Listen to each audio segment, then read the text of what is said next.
उन्हें बंदीगृह में डालता था, घसीट घसीट कर लेकर आता था। लेकिन जिस दिन उसके जीवन में यीशु आ गया, जिस दिन यीशु मसीह ने उसे साक्षात दर्शन दिए और क्या कहा, हे शाऊल तू मुझे क्यों सताता है। आप देखिए, जैसे ही यीशु मसीह ने दर्शन दिए, उसकी संसारिक आंखें बंद हो गईं और उसकी आत्मिक आंखें खुल गई। अब वो एक और संसार में चला गया है। जो आत्मिक व्यक्ति होता है ना, उसका रिलेशनशिप फिर वो संसारिक नहीं होता। अगर संसारिक होना चाहता है तो बड़ी फ्लक्चुएशंस होती हैं,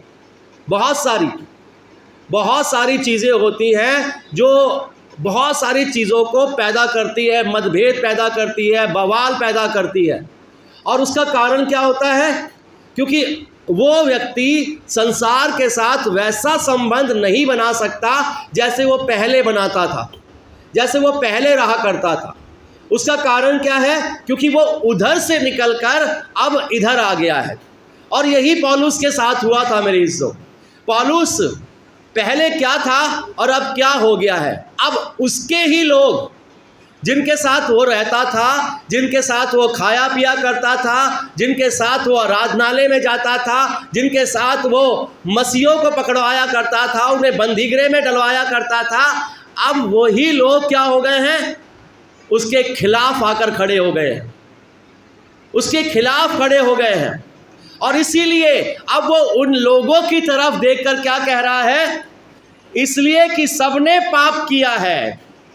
अगर हम इस संसार की तरफ देखें तो अगर हम किसी को भी जज करना चाहेंगे, तो अगर हम भी जज करेंगे तो कोई भी धर्मी नहीं ठहराया जाएगा। अगर परमेश्वर की नज़र से देखें तो परमेश्वर भी किसी को धर्मी नहीं ठहराएगा अगर परमेश्वर अनुग्रहकारी नहीं है तो। लेकिन वो अनुग्रहकारी और दयावंत है और प्रेमी है। यही कारण है कि वो हमें धर्मी ठहरा देता है और अपनी पनाह में ले आता है। वो हमसे प्यार करता है, वो हमसे स्नेह करता है।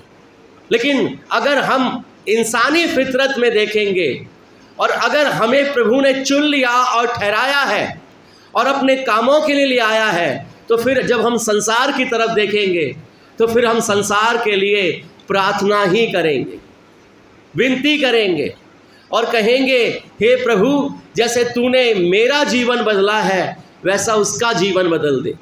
जैसे तूने मेरे माइंड को चेंज कर दिया है वैसे ही तू उसके